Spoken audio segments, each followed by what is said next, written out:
Welcome back to another episode of the Opposition Podcast, or if you go by the first comment we got, it is the Cookers Podcast, and I know it is usually on a Thursday. But as you all know, Rukshan is an elitist, and he has decided that this weekend, more important than hanging out with you guys, he's going to go on a holiday with friends that he thinks are more important than you. Shameful, shocking, and you can express your concerns with the situation in the comments on X or YouTube or Facebook, and they come up in the future. Hopefully, we will run it all through Rumble and X, but we are where we are. Rukshan, what would you like to say to the people that are feeling betrayed by your elitism? Well, it's actually a bit of diversity. You don't know if it's going to be Thursday or Tuesday. It's a bit of a surprise, but maybe it's you, Avi, that's going on the holiday that might be interfering with our typical schedule of the Opposition Podcast on a Thursday. But anyway, guys, welcome to the show. We've got two guests joining us today that Avi will introduce, and we can already see some technical issues. Avi's having trouble with the comment overlay. I blame him completely for this. So, this show, the Opposition Podcast, is not a show without having technical difficulties. That's actually a part of the show itself. So it's a bit of light entertainment for you guys as we progress through this show. But Avi, let's get the show on the road and introduce our guests today. Very important. Absolutely. I'm going to ask you, Rukshan, firstly again, turn down your mics a little bit more because as much as we love to hear your voice, you are peaking. A bit too loud, am I? Is that better? I think so, yes. You can let us know in the comments what's going on, guys. Introduce our first guest. Are you going to do it, or do you want me to do everything? Technical. You introduce the first guest. I'll introduce the second guest. The first guest needs no introduction because he is an actual politician, not like the second guest who's just playing dress-ups. John Ruddick. How you doing, mate? Welcome to the show. Good evening, Rukshan, Avi, Senator Babette. Thank you very much for having me. What have you been up to lately? Well, look, I've got to tell you about something really exciting, okay? I have suffered from Al Gore derangement syndrome for 24 years. I've been the pub bore. I've been warning people Al Gore is the most dangerous person on earth. Now, this is before Inconvenient Truth. I've been a bore about it, okay? I go on and I've read all the books, okay? And now then last November in the state parliament, they passed a stupid net zero carbon bill. So, of course, I got up, gave a little speech saying it's all garbage. And I said, look, this is all because of everyone's listened to the Pied Piper, Al Gore, okay? Now then, and I attacked Al Gore, okay? Went through his biography because I know his biography better than anybody. I've read them all. I've read 6 biographies at least twice. Now then, 3 months later, this filmmaker from California contacts me on Twitter. He says, hey, John, I just watched your speech. He said, I didn't know half this stuff about Al Gore. I used to work for Al Gore in the 1980s because Gore used to be a conservative Democrat, which don't exist anymore, but he used to be one of them. Anyway, so I said to him, you know what the world really needs, Mr. Filmmaker? His name was Joel Gilbert. I said, we need to make a film about the life of Al Gore because people are not aware of how many inconsistencies there are, how power hungry and how duplicitous this guy is. And he wrote back to me, this is just on the Twitter DM, he says, oh, that's a great idea, I'll do it. We've since had about sort of 10, 20 emails, phone calls, direct messages every day. The film's complete. He's having the world premiere at CPAC in Brisbane in a month. And it's going to be released in the United States in December. And it's a fantastic film. So I'm very excited. Other people have made good documentaries exposing how fake the climate change science is. And they're very good documentaries. It doesn't move the needle. I'm hoping that if the average Joe Blow out there can watch this film and understand that we're dealing with a Pied Piper, a grand charlatan, people will hopefully start to wake up that we're living under a mass delusion. So the movie's called, if you can go to my Twitter feed, it's Joel Gilbert. It's The Climate According to AI Al Gore. Well, that was certainly an introduction. I'll leave number 2 up to you and maybe put a timer on him so he doesn't waffle on like the first one. Well, guys, just to digress from what Avi's talking about in regards to this not being a proper senator or a politician, this is actually the hardest working senator in the federal parliament from the UAP, Senator Babette. I'm not being paid to say any of these things. Senator Babette, thanks for jumping on the Opposition Podcast. Of course, you're a regular during our last season, and it's good to have you back on as we restart this new show. What's been happening? G'day, guys, and thank you for having me on, of course. I'm here in Canberra. Obviously, what is it now? What is it, about 7 o'clock or so? Been here since very early this morning, been fighting the globalists all day long. Bit spent, but I think the Senate's got a couple more hours to go until we can go back to our hotel rooms, go to sleep and wake up and come back in the morning and fight the globalists again. You know, like Harvey said, I am not a politician. I cannot stand politicians. I'm just a guy who had enough, who put his hand up and said, instead of complaining on Facebook, on X, on Instagram, and wherever else all you jack-offs complain, I'm going to put my hand up and I'm actually going to do something to better my country. I put my hand up. I'm here. I'm not a career politician. I don't intend to be. I'm going to do my one term. And after my one term, you know what I hope? I hope that one of you people watching this broadcast here puts your hand up and you do something to save the country that you say you love so much, because complaining on social media is not going to get it done. Having said that, thank you guys for having me on. I feel like that was a crack at us too. Complaining on social media is not going to get it. I feel like he's having a go. Kept it short. That was quite short. That I was was pretty expecting longer, but that was quite short. So well done. Hey, gentlemen, I think we need to start a petition. This is not the first time I've heard Senator Babette say he's only going to do one term. I think we're going to start a petition demanding that he recontest. Now he's got another 3 or 4 years. Good. But I mean, you're a young man, Senator Babette. You're out there doing great things. I hope you can sort of reconsider this if we can get a sufficient petition going. Get a petition to add it to the petition that's calling me to be fired. I think there's one of those going around as well. At least people are calling for it. I think I made that petition. It's not going to happen, guys. You're not going to get me fired. I'm not going anywhere while my term is here. But look, I think the most important thing that people can take away from this is that they have to do more. Too many people sit on socials and have a cry all day long, but when it comes time to putting the shoes to the pavement, they don't do anything. They just like to cry in the comments. So that really needs to end. I mean, the globalists don't sleep. The Marxist left don't sleep. They're in this building all night, early morning, late nights, pushing their agenda. And unfortunately, there aren't enough people like me pushing the opposite agenda, because you're sitting on your ass at home eating popcorn, watching Netflix, and complaining about what's happening in the country. Stop doing that. Get off your ass, guys. Can I ask something? And this is a serious question, but I've just got to bring something up because I've just realised a serious issue about you there, Mr. Babette. I've just got to bring it up for one sec so that we can actually understand what's going on here, because I feel like there's a crime has been committed and I'm suspecting that you might be the one responsible. Babette's getting ready to pull the plug. He's ready to pull the plug. Hold on. Don't pull the plug yet. Boom. What do we got? How do I bring all of us onto screen? Yes. No. With the screen. There we go. Babette, I want to know if you stole Senator Payman's flag, because she doesn't seem to have an Australian flag, and you seem to be slightly overloaded on him. Yeah. So can you set the record straight? Is that the reason why Payman does not ever have an Australian flag in any of her photos or her interviews or anything? She seems to have plenty of Palestinian and Aboriginal flags. Be honest. I'm going to be delicate with what I say here.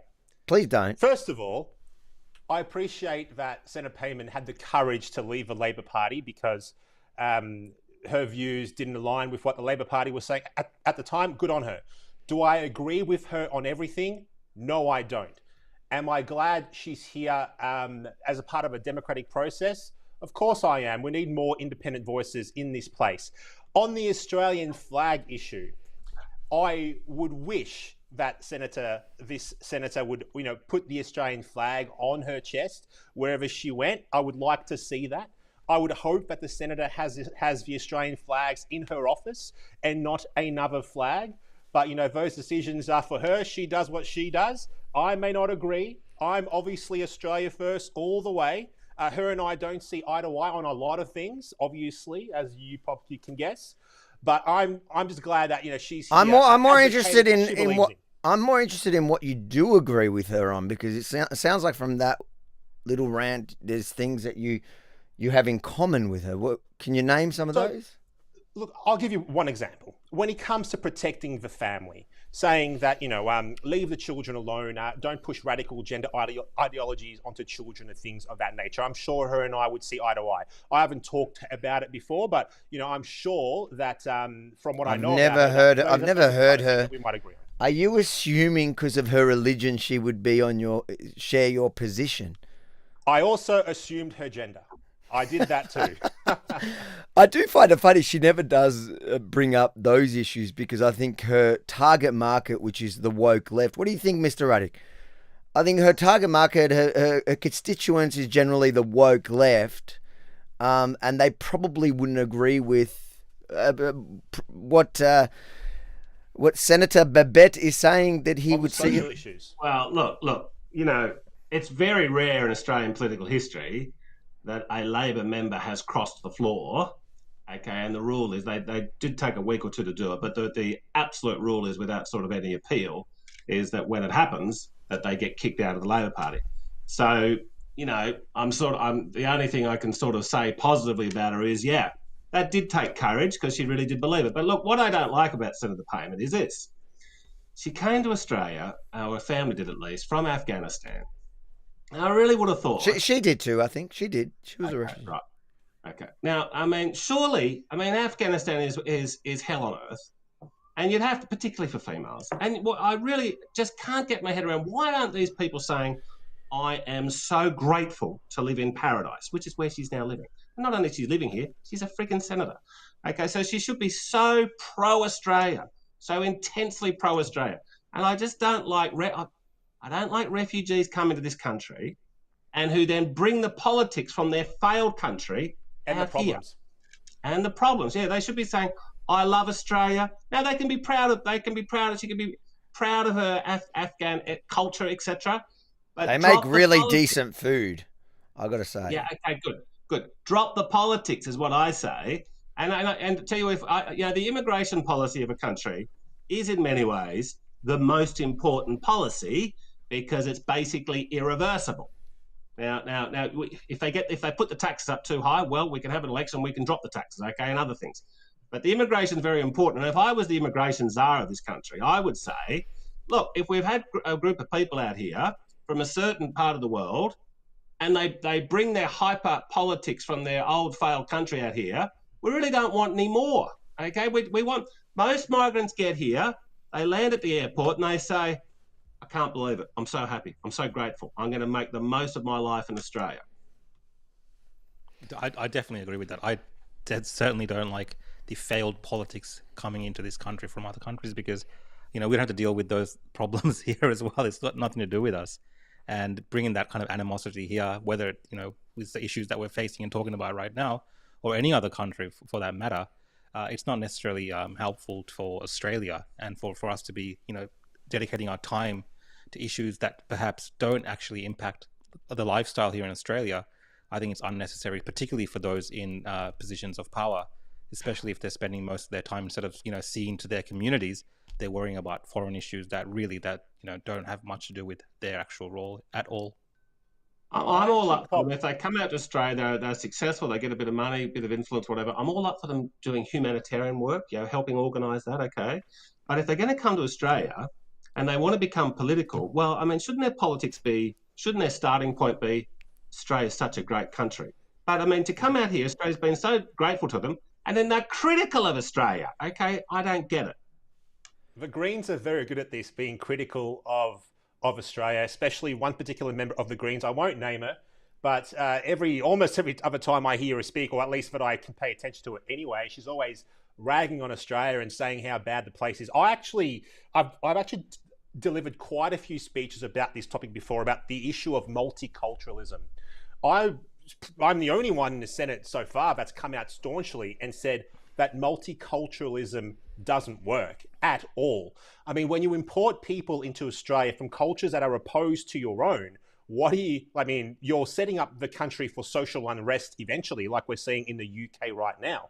Now, people will conflate multiculturalism and multi-race. They're two different things. I have no issue with people from other races coming to Australia, but I do have an issue when people come to the country and they create what I like to call parallel societies, where they don't adopt our culture, our way of life, our way of seeing the world, our way of looking at issues, and they come here and they create, like I said before, parallel societies within Australia. I think that's a recipe for disaster, and I think the UK right now is where we're going to end up at some point in the future. I mean, I'm an immigrant. I've got nothing against immigrants, but when you decide to call Australia home, become an Australian. Don't be that person. Don't bring your foreign culture here and try and create that parallel society here. It's not the right way to look at things, and I think that's going to become increasing a bigger and bigger issue. Do you think it's multiculturalism itself, or it's when you import cultures that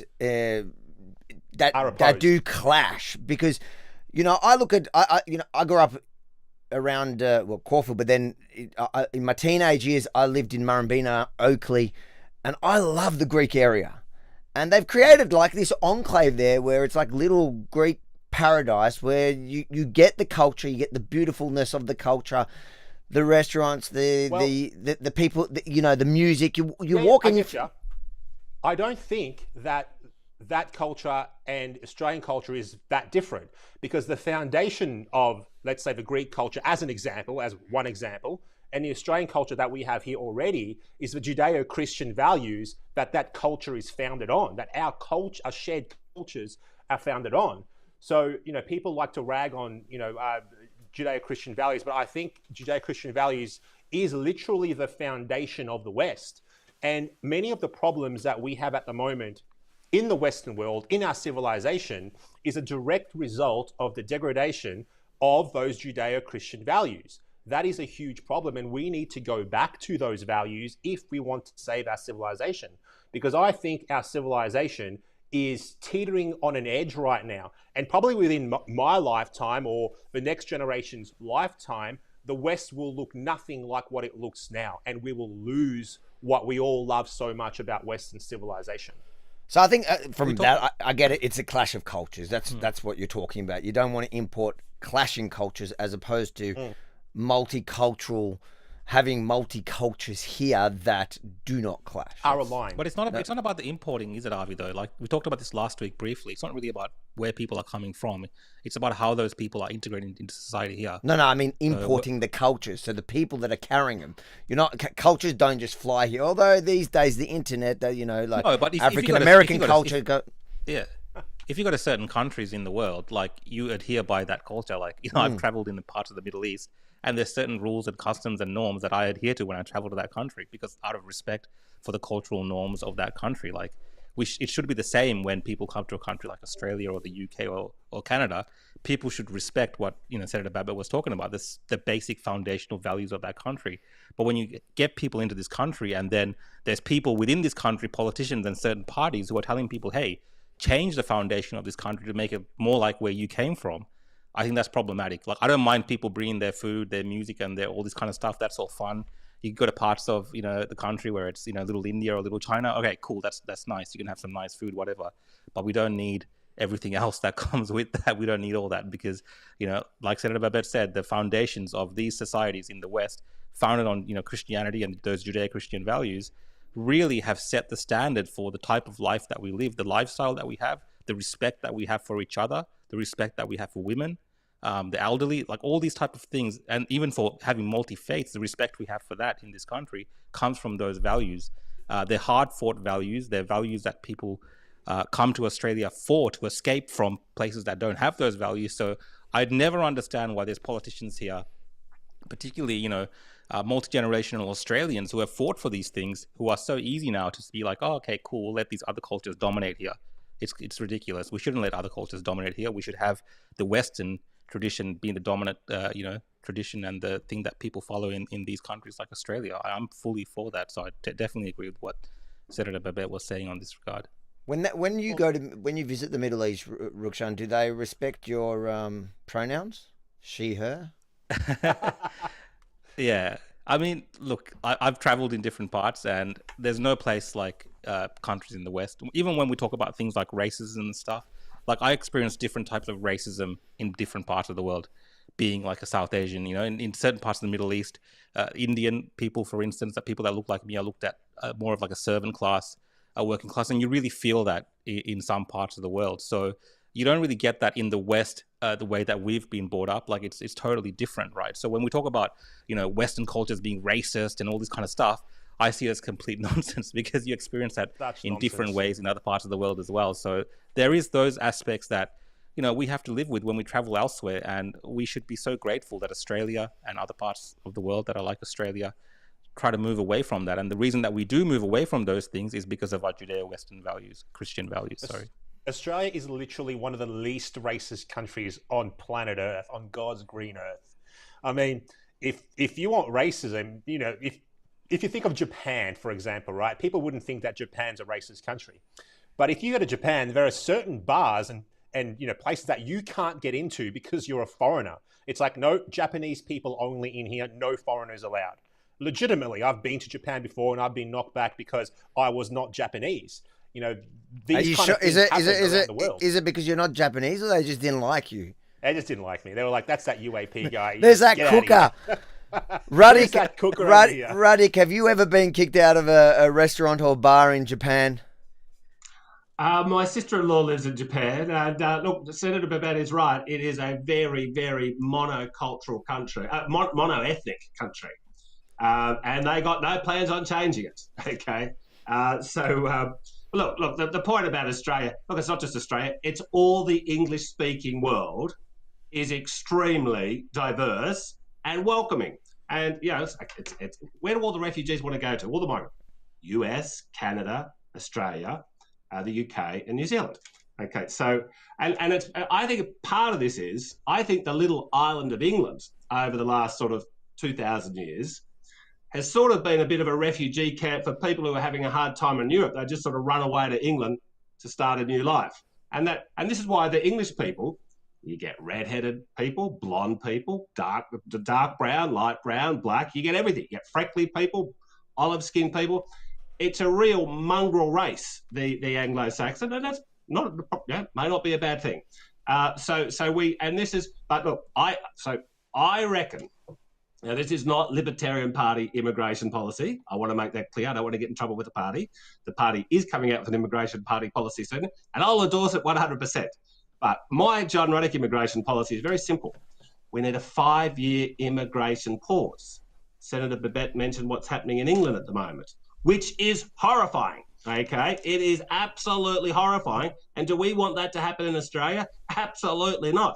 Any responsible prime minister, political figure in this country would be saying, well, let's put the handbrake on because we absolutely do not want that level of social, hostility and violence, okay? And so I don't know what's wrong with a 5-year pause. We've been so generous. And on balance, I think immigration's been a good thing. Let's have a 5-year pause. Now, you can't have a 100% pause. If somebody wants to migrate to Australia and they've got $100 million to invest, well, they can come on down, okay? And there's other complications around marriage visas, like if, an Aussie goes over to Canada and falls in love and wants to bring them back here, well, as long as it's a reciprocal number, but a general 5-year pause, particularly on the refugees. And I think that would be a very popular policy myself. I can agree with that one. And speaking of the immigration issue, I'm curious to know what you guys think about the Prime Minister, Mr. Albanese, deciding that we need so many people to come to Australia from Gaza. Because when you look at the immigration intake from the neighboring countries like Egypt, for example, they're not taking anyone in or hardly anyone in. And Australia's taken in thousands of people from Gaza, where the majority of people support Hamas. What the hell is going on there? What is Mr. Albanese smoking? Because if I was Prime Minister, I would not be doing that, especially when the neighboring countries around there are saying, no, we don't want these people because it could cause a problem. What the hell is that about? I think part of it is that There's a lot of Middle Eastern Muslims have come out to the country in the last 2 generations, and they overwhelmingly vote Labor. They've got involved in the Labor Party, etc., etc. They're involved in the branches and they're donors, etc. And they've got a lot of influence there. And I think that they've applied pressure to Labor. Well, I think that's going to bite them on the bum because, I mean, they're talking about running Muslim candidates. And who's going to be the loser out of that? The Labor Party. So, at the end of the day, for these left-wing parties, only one thing matters: getting re-elected, okay? They love power, like we see in the US. They love power more than the right-wingers do, and they'll do anything. So maybe they'll start to say, well, maybe we need to be cautious here about letting in more people, because they may not be Labor voters.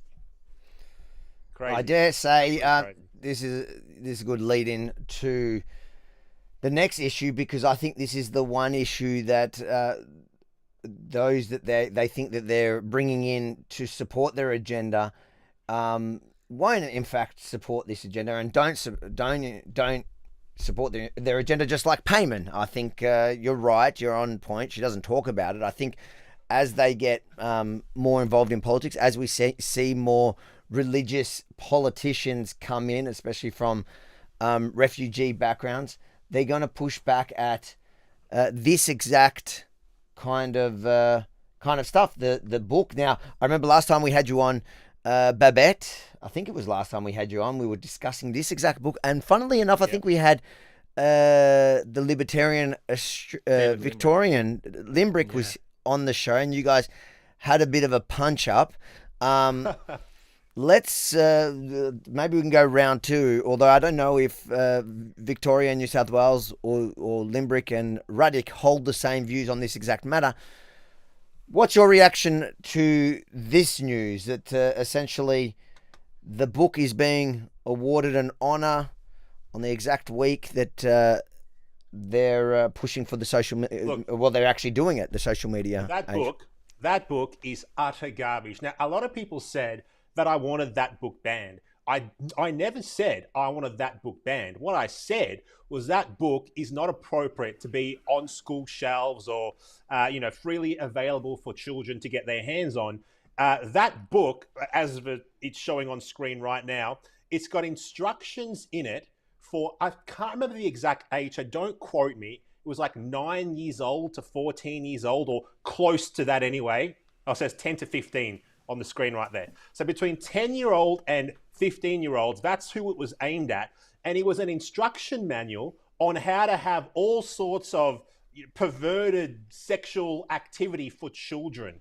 That was my big issue with that book. And I still have that issue today with that book. It was authored by, I think it was Yumi Steins and Melissa Kang, I think it was.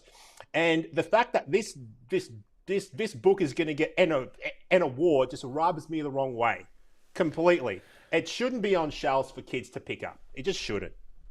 Well, especially at that age, 10 years old.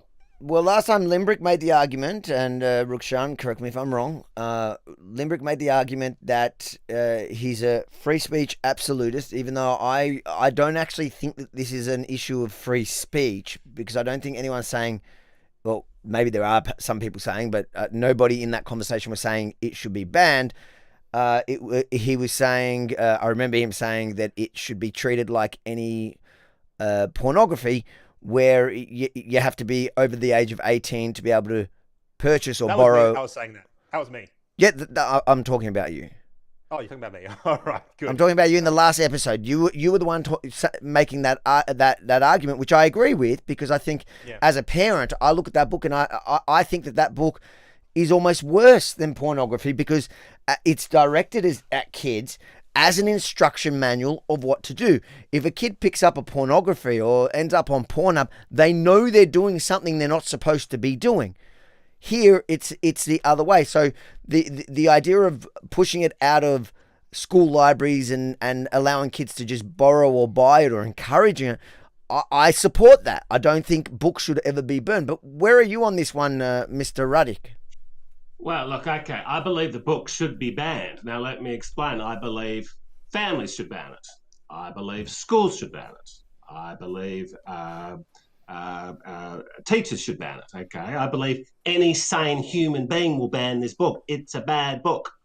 The question is, do we want a government that's so powerful It can reach into our lives and say, if you read that book, well, we're going to threaten violence against you. We're going to get the police to come and knock on your door.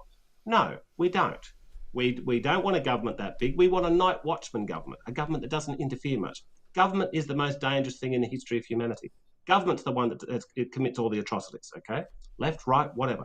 It's the government. When the government gets out of control, so terrible things happen, like we saw with COVID. So we do want the book banned, but we don't want the state to ban it. And we want people to... I agree with you. Yes. I actually agree with you. And here's the issue.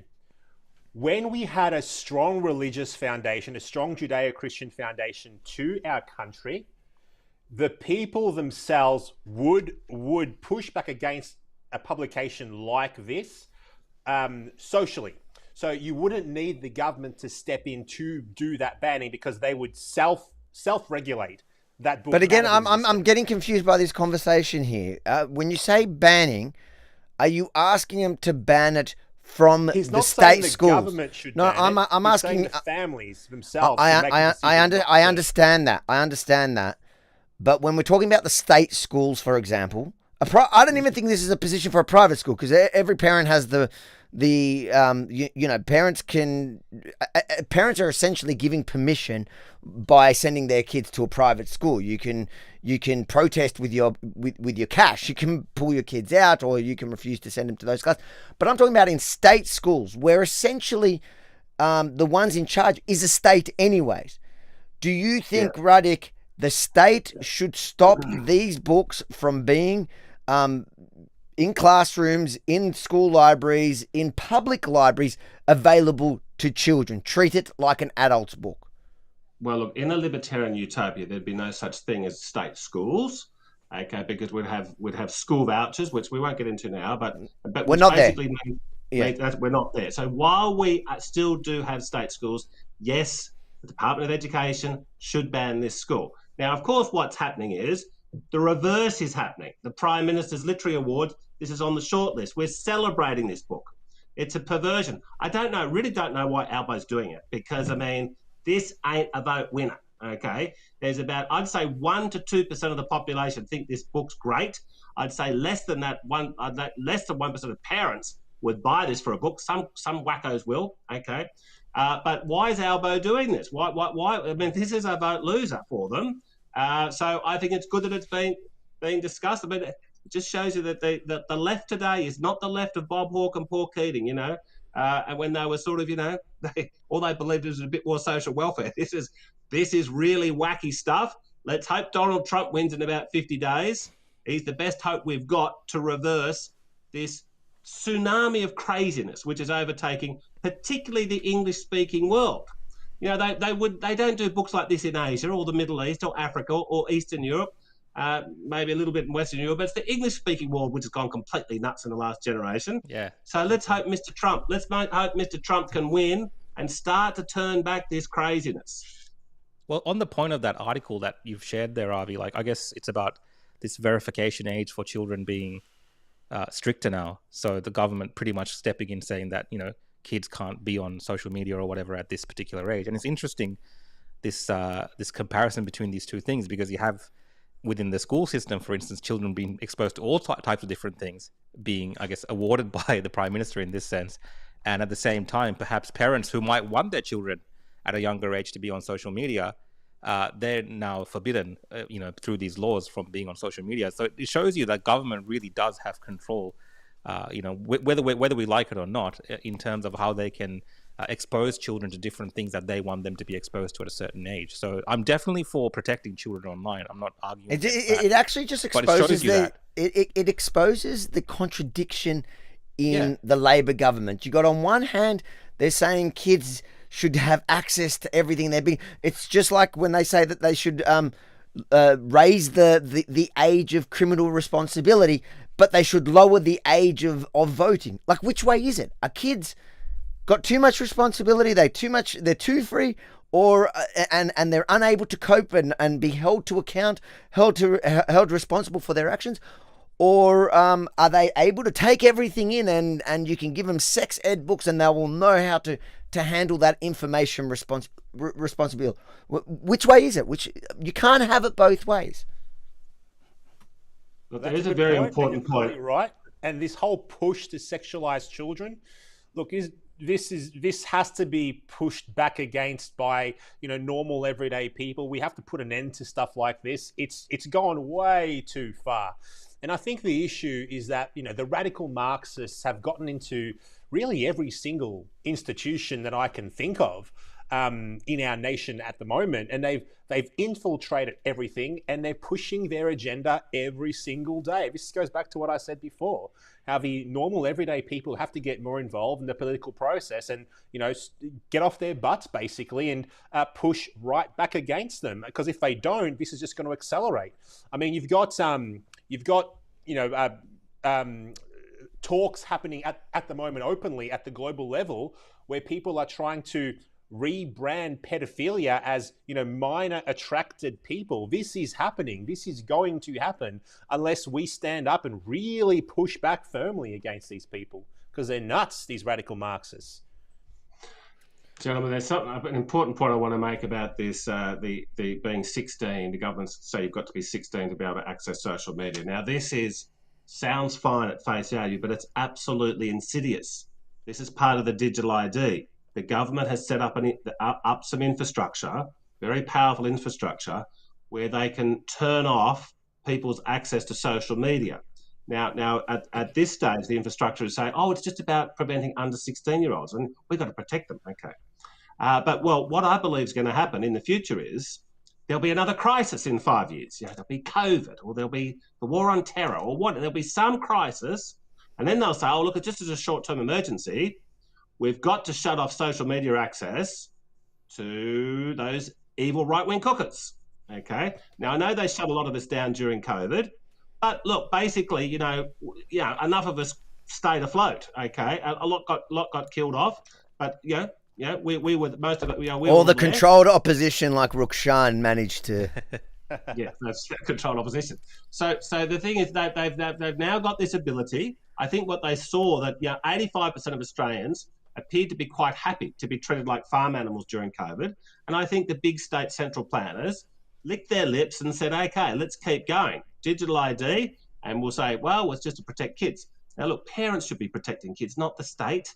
Okay, but the worst thing is they'll then say, "Look, they've got the ability to deny access to social media. Social media is the future of media. Everybody knows that."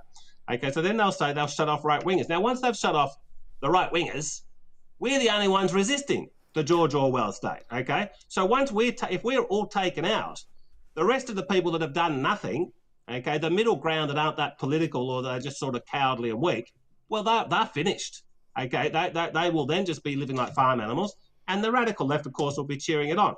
So don't fall for this trap, viewers, about so we've got to protect social media for under 16s. It's a Trojan horse for something very insidious.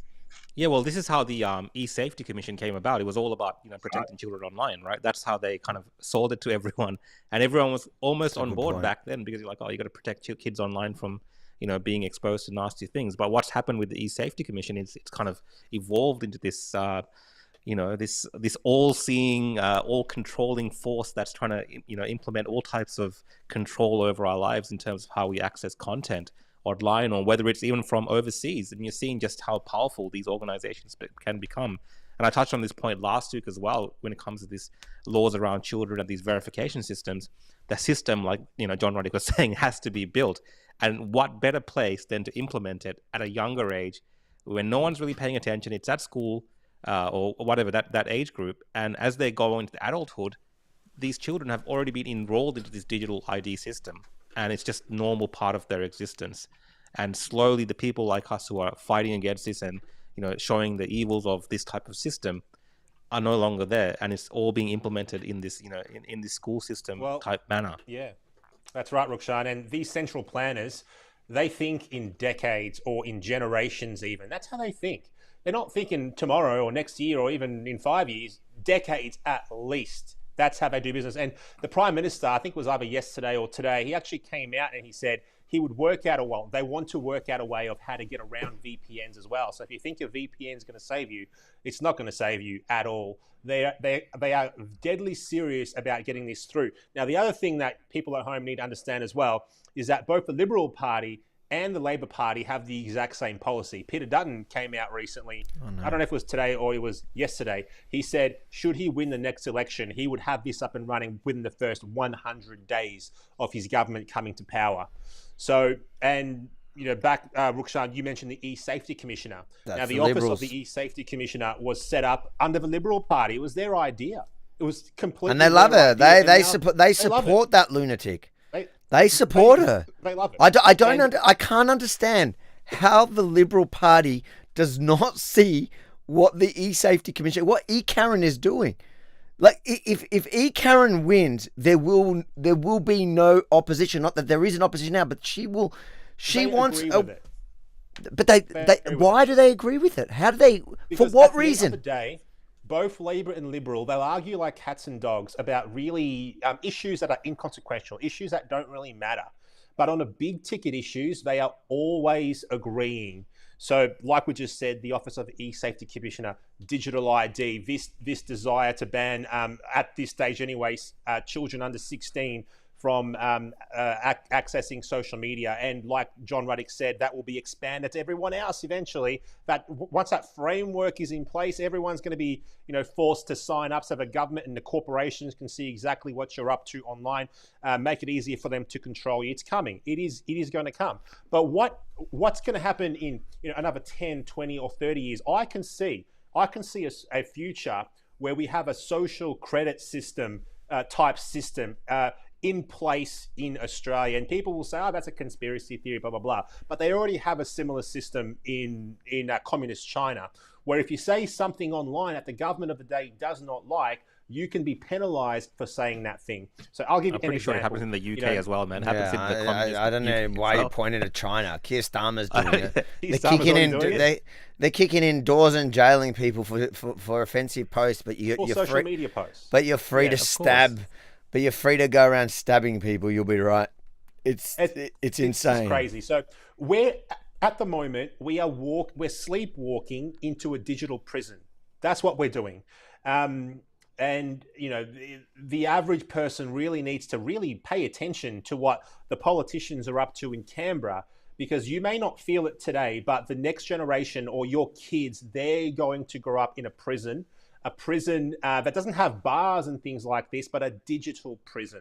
You really got to pay attention and push back against this. There was an awesome comment, Avi. I don't know if you saw it from DML, and it said the point of this system is not to stop kids from signing up; it's to make adults sign up to verify their age when they use these social media systems. Right? That's the comment there. So it's not to get kids to sign up; it's to force adults who want to use social media to sign up. I think that hits the nail on the head of what's going on. I think when you see these kind of laws coming by, you need to critically think, and you got to think about how it can be used and abused. Because if we learned anything from COVID, it's that government took legislation that was already in place, that was put in place, and they abused it. Not for its intended purpose, what we were sold. The counterterrorism legislation is the best example. I personally backed that counterterrorism legislation when, back in 2015, 2014, at the height of the war against ISIS, the war on terror. Yes, we need to get those terrorists. Yes, we need legislation to be able to give police the power to find and hold them accountable. And then what do we see in 2020? It was being used against civilians who were dissenting, who were protesting, lawfully protesting, practicing their most basic fundamental human right in protesting crazy government overreach. And we had given them all the power to. Remember, they were kicking in doors. You're talking about the future. They were kicking in doors here over Facebook posts for inciting people to rebel. So it's something we've already seen here, and hopefully people have learned. Because as a parent, I don't think it's such a bad idea to shut kids off the internet. I support that idea 100%. The problem is you that makes that decision. Exactly. I don't trust the government to do it. I, as a parent, need to do it. Now, I also do understand the flip side of it. As a parent, it's really hard to ban your kids from something that every other kid has. And every parent feels that way. But surely there is a better way of empowering parents without giving government power to shut parents out, to essentially you're criminalizing kids being able to have access to it. And who are they really going to hold accountable? Who are they going to target if kids are on the internet? Or what are they going to put in place to stop kids from being on the internet? It's not targeted at kids, as that comment suggested. And look, all social media is not bad, right? So even like the way that the world is going these days, these kids on social media, some of them are very creative, they're very talented, they're finding different talents a lot earlier on in life, whether this is TikTok creators, whatever. I know people have different views, but there is actually good parts of social media as well. And you're going to have this, I guess, a generation of Australian children at a certain age who might not be exposed to this kind of social media, whereas in other parts of the world, kids have access to these social media. So we have to think about how those things impact Australian children as well. So I think this kind of rule of just cutting off kids at, they have to be from 16 onwards. And, kids are going to be creative. They're going to find ways around this. I don't think, the way that this is all going to play out, it's a lot different than what's being talked about at the moment. I don't think we see the full picture of how this is going to play out, is what I'm trying to say. Well, you're exactly right, Rukshan. Kids are naturally geniuses with electronic devices. Okay, they're geniuses. They're going to get around this one way very, very easily. The really bad part about these laws is if they fully come in, a Liberal Labor supporting and everything, a lot of parents will say, "Oh, well, I don't need to police. I don't need to sort of parent my kids about this. I don't need to keep an eye on. I don't have to be that active on this because the government's looking after it for me." Well, the government won't be looking after it for them. If the parents sort of have kids and they think it's really up to me to protect my kids from bad things on the internet, then they will be a lot more proactive about it. Okay, and they will be able to police it within the family a lot better. Now, what they do, you're talking, Avi, about the laws that came in under the War on Terror. When these intelligence agencies and the Big Brother wants to expand, there's always three excuses about why they need to do it. They say we need to protect kids, we need to stop terrorists, we need to stop pedophiles. And 95% of people say, "Oh, well, of course I support that. Of course, we've got to get those pedophiles, got to get those terrorists, got to protect kids." Okay, and so most people fall for it. But as we saw with COVID, these things, that was the excuse to bring them in. It sounds like this children being not able to access social media under the age of 16 is definitely going to become the law of the land. Okay, because both parties support it. Okay, now it's going to all backfire. Now it's going to be is it when it is the law of the land? Are they really going to have police knock on the door, say, "Oh, I think your 14-year-old daughter's looking at social media"? They're not going to care one little bit about it. The real purpose is to bring up, as the very good you mentioned, Rukshan, the very good message that came across. Yeah, it's about getting everyone to sign up, saying, "Yeah, I'm definitely over the age of 16." They get it. It's about shutting down right-wingers when the next crisis comes. That's what it's about. All right. We're the only ones resisting. 100%. Now we move from the left was all about, no war and let's push back against government overreach. When the left used to be like that. Now all they want is to start wars and to control your life. They're all authoritarians now. I don't know what happened, but that's crazy. Speaking of the loony left, tomorrow's an exciting day. So the polls are in. I've been loving how people are telling me, people always ask me, I don't know if you guys get this. You probably all get this. I meet people on the street. They're like, "Oh, who are you predicting to win the US elections?" And I've said, from the second Trump got shot, it was done. It was done before then, but it was done at that point, especially because of the way he naturally handled it. We've talked about this before.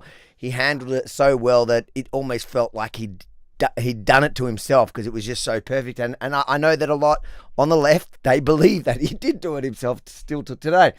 But as we can see, they swapped out Biden for Harris, and it did boost something within the Democratic Party, no doubt. They were excited because they went from 0% chance to 0.1 of a chance to win, and it It re-energized the party, but it was going to come crashing down. Firstly, when she had her first interview, and of course her debate. When she speaks, it comes crashing down. My goodness, that woman is a queen of word salads. It is crashing down indeed today. They're saying, when the leftist media is reporting, so the New York Times and the Guardian and all these characters are reporting that it's now neck and neck, they're in major trouble. But tomorrow's debate, let's start there. Ruddick, what's your prediction for the debate? Well, look, this will be Trump's 8th presidential debate. He had 3 versus Hillary, 3 versus Biden. Then he had that was in 2020. Then he had another debate in June where he demolished Biden. Now, Kamala has had 1 vice presidential debate. And so Trump certainly goes in with the experience, okay? And he's coming off a win. Last time, he basically took our US president, Joe Biden. So, but look, I think that what Kamala's going to be doing is just sort of playing for a draw. She's not going to try and hit a 6 or a home run in the US parlance. And, but look, Trump will be Trump, okay? And look, I suspect Trump will come out the winner tomorrow, okay? But I suspect it'll probably be not that eventful in these things. I think there's going to be so much rehearsal on both sides. There has been a ton of money come in for Kamala since Biden got knocked off. But the poll, she did have a very impressive honeymoon, no doubt about that, just because people were relieved to get rid of Joe and the media were gushing over her. I've started to realize she's not doing any live interviews. She's not doing any press conferences. I think the media... She's not doing podcasts. Trump has been smashing out those 2-hour podcasts. So I'm scared to say that I think Trump's going to win this election. I'm only scared to say it because in 2016 I said no. Well, I've loved Trump since the 1980s, by the way. But I said in 2016 no, Hillary's going to win this. I thought the polls can't be that wrong. And in 2020 I said no, Trump's going to win it. So I've got it 2 out of 2 wrong. So that's why I'm reluctant to say that I think Trump will win on this occasion. Surely statistically you can't be wrong for a third time. Well, I hope you're right, Albie. Yes. Babette, what's your prediction for tomorrow's debate? My prediction is whatever happens, the media is going to run cover for Kamala Harris. Whatever happens. And at the end of the day, all Trump has to say is look at the records. Look what was happening under my watch and how the country was. And look what's happening under your watch, Miss Harris. Obviously, you failed as a vice president completely. And whenever Kamala Harris comes out and says, oh, I'm going to do this, I'm going to do that. Kamala, you've been the vice president now for 4 years. You could have done this or that. Why haven't you been doing it? Why don't you do it right now? Why don't you do it right now? So whichever way you cut this, in a fair world, Trump wins hands down just off his previous record and Kamala loses. But unfortunately, Trump hasn't got that mainstream media support, that globalist media support. Everything he does, they find a bad angle, they twist it, they make it look bad. Kamala steals his policies, like no tax on tips, for example, and the media doesn't call it out. The corporate mainstream media doesn't call it out. All that's happening is they're doing everything they can to make her look good because she's their preferred candidate. Why is she their preferred candidate? Because she's cheap. That's what she is. She is easy to, well, she's already been purchased. She can easily be controlled. She'll do what is told.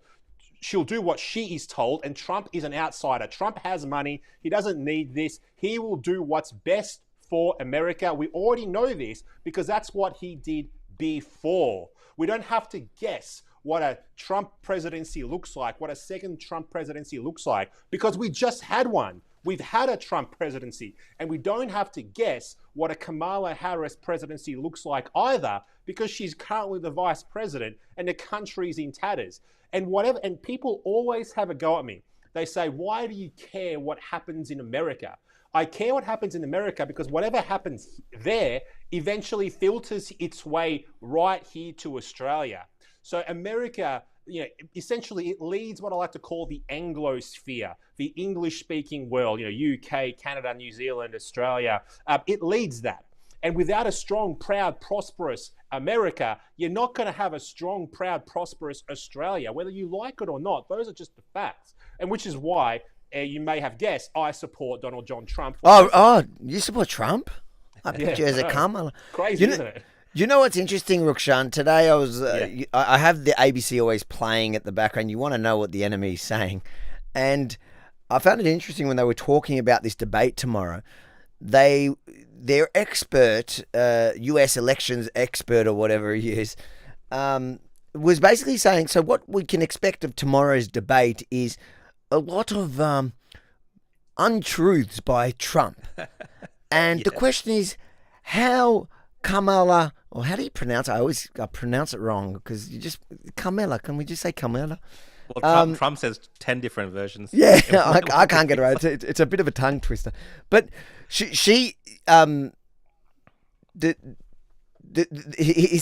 question is about how she's going to handle him bullying her. Yeah. It's just so one-sided when we haven't even seen the debate yet. I think that's how it's going to be, right? Like, I definitely echo a lot of the thoughts given by Senator Babbitt. Like, that's kind of how I see it playing out. But in terms of how the debate plays out as a social phenomenon type thing, where it's discussed on social media, if Trump, veers into the personal attacks like he normally does, that's just how he debates usually. Like, he just can't help himself sometimes. It's very much going to go down the line of, he's attacking a woman of color, and all this kind of nonsense, right? That's how social media is going to play this. Regardless of whatever happens in the debate, there's going to be moments like this from that debate where people will find those angles just based on the fact that Trump is talking to a woman and she's a woman of color and all this kind of nonsense that they normally play. Like, that's 100% going to happen when it comes to a Trump debate. But what's interesting overall about, in terms of Kamala and her presence in the media and her lack of interviews, everything feels very ominous, almost like the 2020 election where, basement Biden was hiding out and not really doing too many rallies or appearances. There's almost this like feeling in the air of they're keeping her hidden away, because if the unbelievable happens where she does, get the winning votes and she's the winner, people won't have stuff to look back on her performance during the election time for that to be believed. You know what I mean? So it does feel a bit ominous like this, and I do see a few comments on the comments that are coming through where people are saying it's rigged, it's a foregone conclusion. I don't necessarily think that, but the way that the Democrats are kind of playing it, they're keeping very low. They're keeping Kamala out of the spotlight, and they're doing the very minimum that they need to do. Because it's their only chance. I get it for them. It literally is their only chance, is to keep her away from the cameras, keep her away from having to live interviews, anything where it's not a teleprompter. For those of you asking what time the debate is, it is actually at 11 a.m. tomorrow, Australian Eastern Standard Time. And you can jump on, I think, the Rebel News Rumble and the Rebel News X. We will be hosting a live show of it. My colleagues in Canada, I'll join that panel just to throw some Aussie banter into the mix to laugh along Kamala. But you guys are more than welcome to join us there. Now, that was, I guess I was asking what your prediction of the actual debate will be. Radic, do you think, who do you think is going to actually win the debate? Not the election, the debate tomorrow. Look, I think Trump will win it, okay, because he's got a lot more experience. I think people are going to be surprised when they see tomorrow how short, physically short, Kamala is. She's got this very off-putting laugh. She doesn't like the spotlight. She did, after there was media pressure saying, why aren't you doing any interviews? Why aren't you doing any interviews? So she sits down, I think, with CNN, but she had to take along her vice president, okay? She can't do an interview by herself. That guy's so goofy. And it wasn't a live interview, okay? Well, the debate will be live. She can't get around that. The interview with CNN was about 46 minutes. Only 18 minutes went to friggin' air, okay? They're all the softest 4 questions you could possibly ask. And she still stuffed it up. The polls she started tapering off in the polls. I mean, the polls were as tight as a drum. Okay, but the polls, started declining a little bit for her after the CNN interview. So that's when she's got a support dog with her. It's CNN, and, it's not live, it's highly edited. Well, I think the debate goes for about an hour and a half tomorrow. The whole world's going to be watching, okay? And let's see. Now, Trump is actually much better look, Trump. I think the glory era of the Trump presidency was when he was running for the Republican Party primary in 2015 and 2016. And he's up there against all, Jeb Bush and Marco Rubio and Ted Cruz. It was a field of about 18 of them, okay? And Trump just walked off Fifth Avenue, just took them out one by one. It was funny. He was hilarious. Now, these debates, he doesn't really crack jokes when these things are tense as hell. Okay, I once went to a prime ministerial debate between Tony Abbott and Julia Gillard. No, it might have been Kevin Rudd. It was in 2013, and I was just there. I was just like a member of the crowd. I mean, you could cut the room with a knife. Okay, the atmosphere was as tense as anything. Could you imagine what it would be like tomorrow? Now, Kamala is so Trump basically, because he's been through it before, he won't really drop the ball. It is possible Kamala has a collapse, a Joe Biden style complete meltdown, because she's just so flaky. She strikes me as not a very intelligent person. This big cackle she has, it's a sure sign of insecurity. I love her laugh. Don't be me. And why did you pick on her? Why did you pick on her height? Well, okay. I hate to be heightist. Okay, I hate to be heightist, Harvey, but there's an article out there at the moment that says that the taller candidate for president almost always wins. Okay, so that's probably a terrible thing, but I think people will be quite surprised tomorrow when they just see the significant gap. Rukshan, don't you want a fellow Indian to win? She's Indian. Good point. She's Indian. She's Indian. Yeah. What did you think she was? Sri Lankan. I heard she was Black. African American now. She's half Jamaican. She's half Jamaican. It depends what crowd she's talking to, but I think she's literally half Jamaican. But she grew up with her Indian side of her mum. But lately, I think it's helped more to connect with the Jamaican, and I can understand that. You often do that. Disingenuous. She's the most disingenuous person. She's a fake Indian, in mate. politics. She's a fake. Hold on. She's a fake Indian now.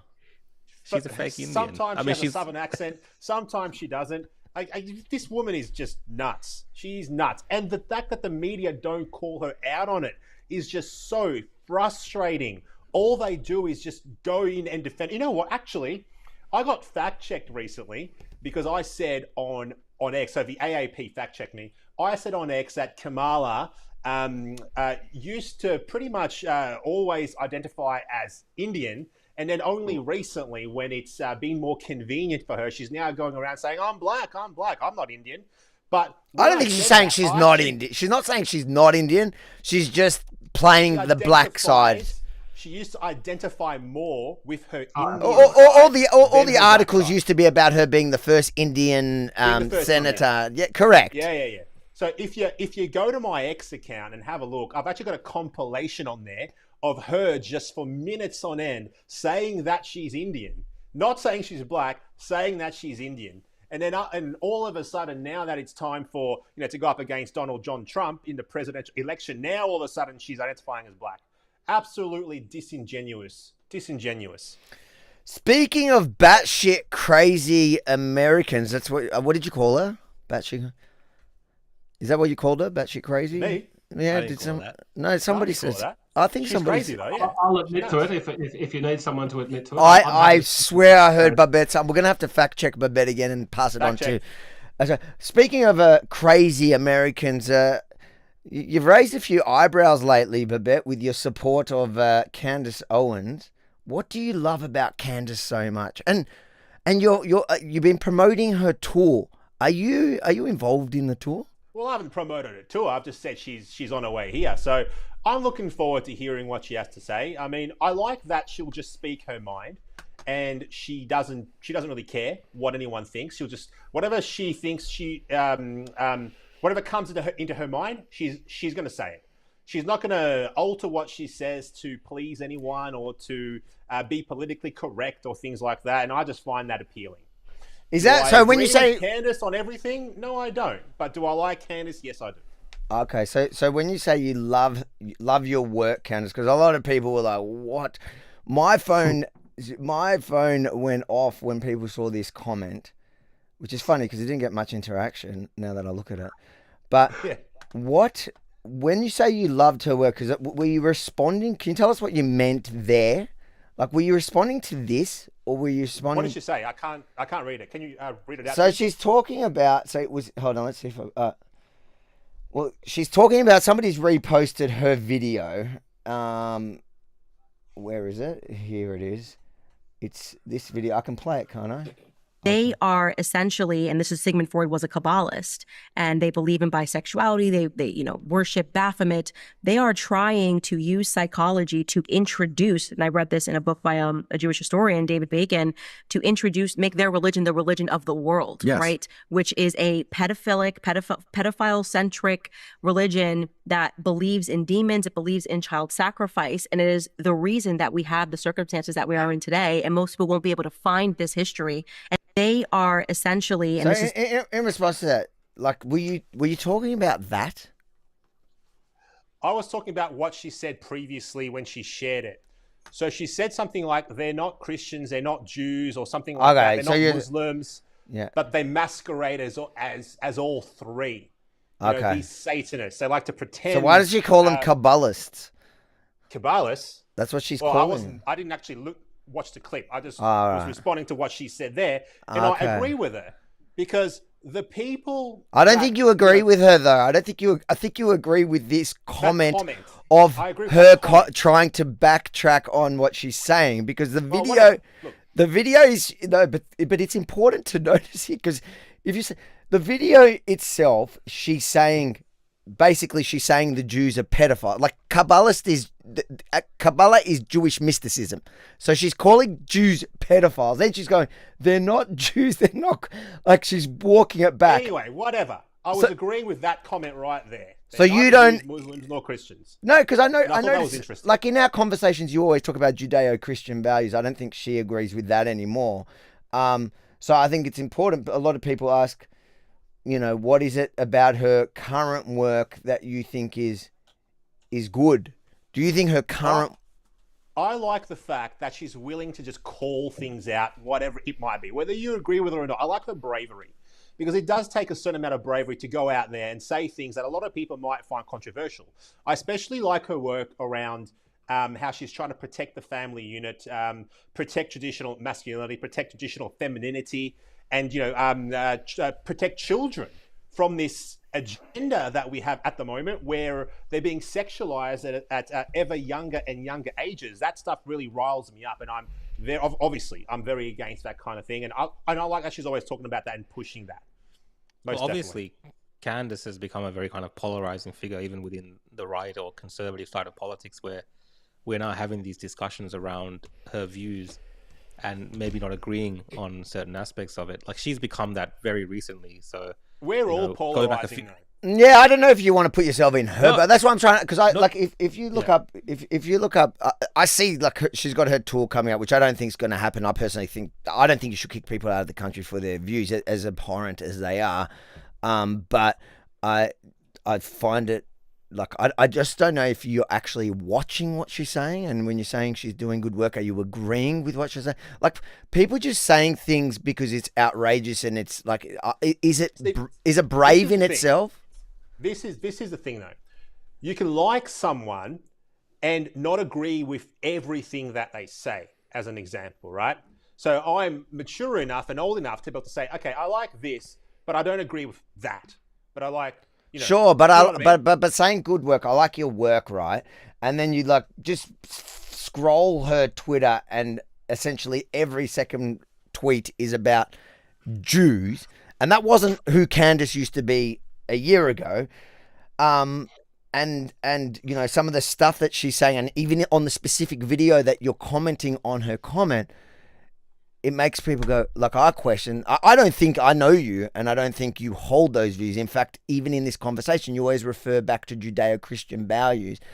So Radic, where do you stand on this issue, and where do you stand on where, I guess, supporting somebody on some of their views, or where you go, okay, hold on, the person that I'm amplifying, I also hold some sort of responsibility to, counter somebody just spewing lies. Even if I like them as a person, I'll call them out for it. Well, look, I have strongly mixed feelings on Candace. 10 years ago, she was very young and she was a lefty. Now, then I very much admired her very articulate support for Donald Trump. And I also, during the COVID madness and the vaccine madness and all that garbage, I became a very big fan of Candace Owens. And I think she's quite likable, okay? And I do like her fearlessness, okay? Now, what has happened recently is that we have clearly learned that Candace is still quite new to political ideas. And I think what she's been doing is she's been reading one or two books, or even just one or two essays from some people with some fairly, let's say, unorthodox views, and she just completely believes it. She doesn't go and double check it. She's crapping on that the Zionists, look, I don't want to misquote it because I know she is badly misquoted by her critics, okay? You don't have to misquote it. I could play you video after video, yeah. The Frankists, the Zionists, everything but Jews, but everything that means Jews. Go on. That's right. Now, I have been very interested for many years in Jewish history, okay? I'm born a Protestant, a boring Church of England. Okay, but and I'm not particularly religious. Okay, although I'm a big admirer of Christianity and Judaism, but she has gone on. And I've never heard of these Frankists before 2 weeks ago. Okay, me neither, and I'm a Jew. That's right. Well, I'm interested. Okay, right. Now she's come up with this view, which she really. I mean, if Candace believes something, she really believes it, and she wants the whole world to believe it. Okay. So she's, as I understand it, she believes there was this small little, very obscure Polish Jewish group 200 years ago who were basically renounced for Judaism, became extreme sexual perverts, and lo and behold, 100 years later, we get Zionism out of that group of people. Well, I know a bit about the history of Zionism in the 1890s, Theodore Herzl and other people, and I mean, this was just bizarre, okay? And then she goes out there and says this stuff. And I think that what she needs to, I think she does have a good brain, but it's underdeveloped. And she's just too cocky and confident, and she gets misled. I believe, give her another 5 to 10 years. I certainly don't want to cancel her. I'm with Senator Babette. I support her tour. David Irving, the Holocaust denier, very academic guy, okay, and very, very much considered a baddie by mainstream society. In the 1980s and the 1990s, he tried to come to Australia a few times, and the Hawke government wouldn't let him come. And that made him very famous in Australia. He sold a lot of books in Australia. Now, there's another country in the Northern Hemisphere, which is basically Australia's twin, except in every way, constitutionally, economically, culturally, politically. It's called Canada. It's exactly the same as Australia. It's a little bit bigger, but it's cold and we're hot. Canada never banned David Irving in the 1980s and the 1990s. And no one knows who he was, and he barely sold any books. So the banning helps him, okay? Helps Candace. So these silly people that want to shut her up, that do not want her views to be rightly or wrongly, they do not want her views to be amplified. Well, they've just made Candace Owens. Yeah, I totally agree with that. The Streisand effect is real. The more you ban someone, I felt it myself when I was banned from New Zealand. In that period, I became a lot more popular in New Zealand. So I totally agree with that. But I guess the question is here, when as I think as a leader and as a politician, an elected politician here in Australia by people that believe in you and believe in what you say and do, I think if you then go and I guess give the tick of approval in such a way where you just go, I love your work, at a time where it's, okay, there's serious questionable stuff coming from her, not negating the stuff that I was a massive Candace fan. I was on her show during COVID. So, but I'm looking at it now going, hold on, this person, they're going through something. I don't know, since the Daily Wire, whether it's a chip on the shoulder over the fact that she got, her hate for Jews has suddenly come because she hates little Ben Shapiro. Get with the program. Half the world hates Ben Shapiro. You don't have to hate every Jew just because you got fired by one. It's not, but But the I would point. give it time, Harvey. I would give it. Look, I think she's going through a little phase. She's had other phases, and I'm not worried about Candace. I'm not worried about Candace. I'm worried about my big brother here, Senator Babette, who has a lot of support, I think, even within the Jewish community. And then people go, what the heck? Are we losing Babette to the dark side? Are we losing you, Babette? I'm not going anywhere. I'm always talking about Judeo-Christian values, and I do like Candace. I'm not going to back down from saying I like Candace.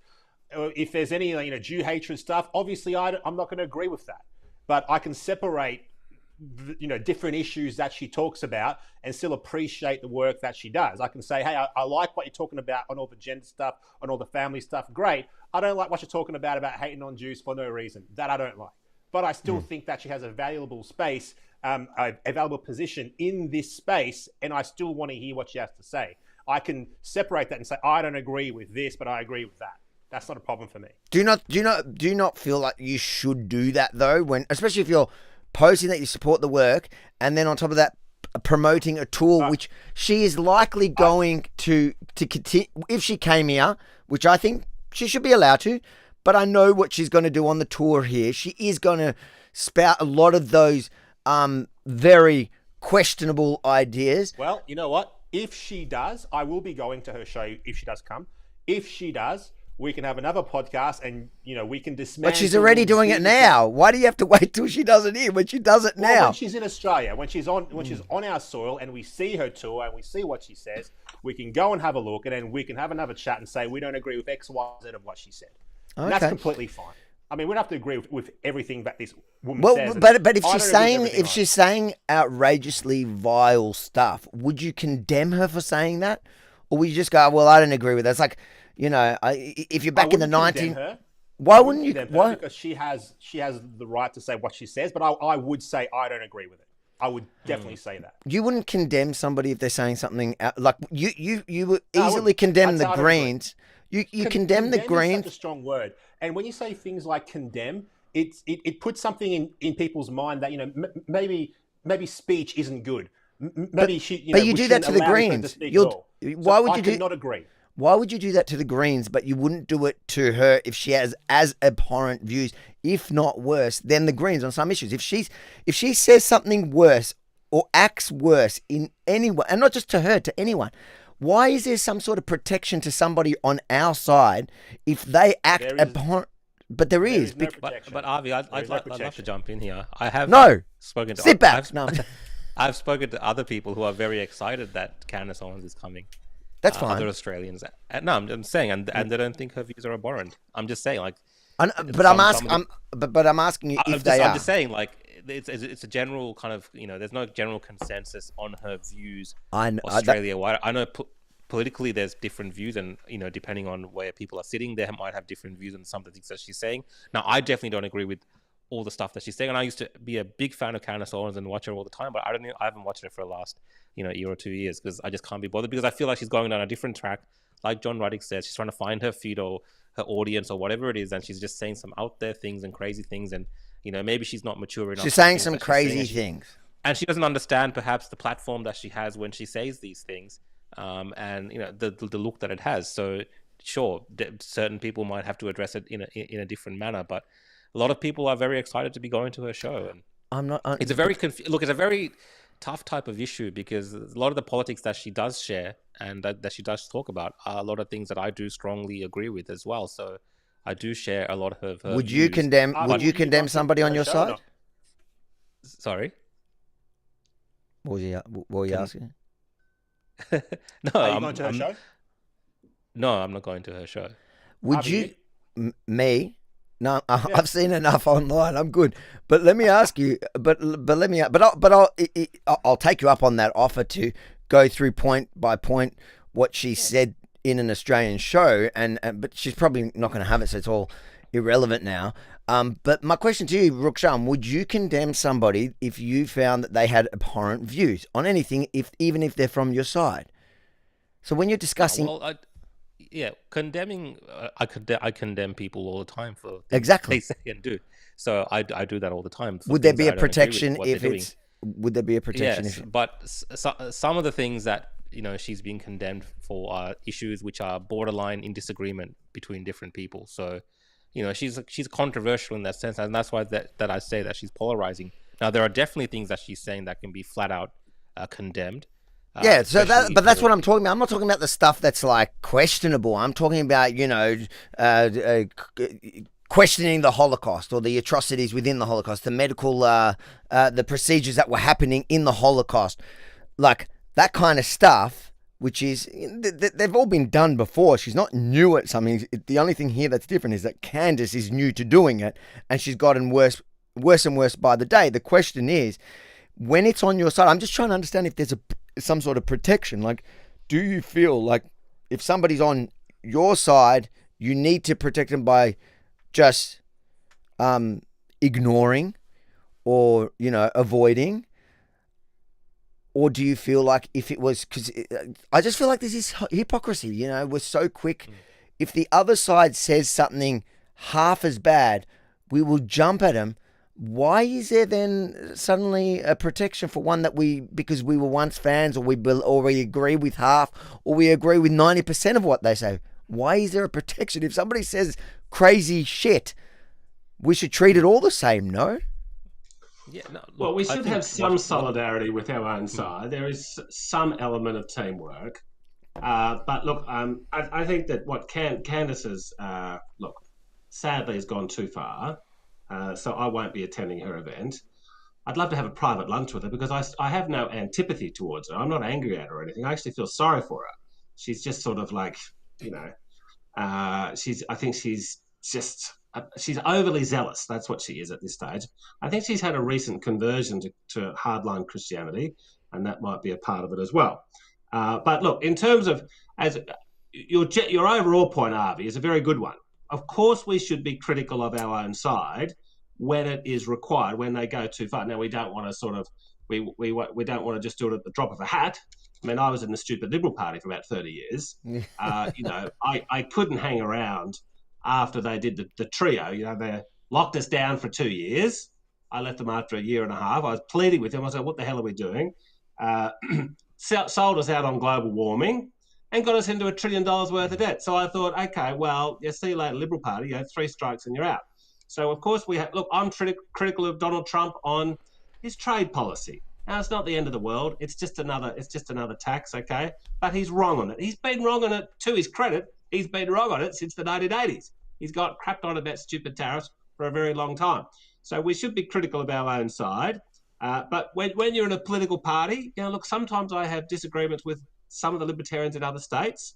But we, for the sake of the party, we do want to sort of, try and keep things together. And that is understandable when you're in a political party. But commentators, like Avi and Rukshan, well, your job is to hold politicians to account. So no problem that you're not really part of a team. You're meant to be, fierce defenders of truth. Yeah. Look, That I is think with Candace thing. I think she exposes herself. If you just let her talk, she talks, and I agree. I agree. My like, issue here was not even there's Candace. no need to condemn it because what she's doing is actually damaging her own brand.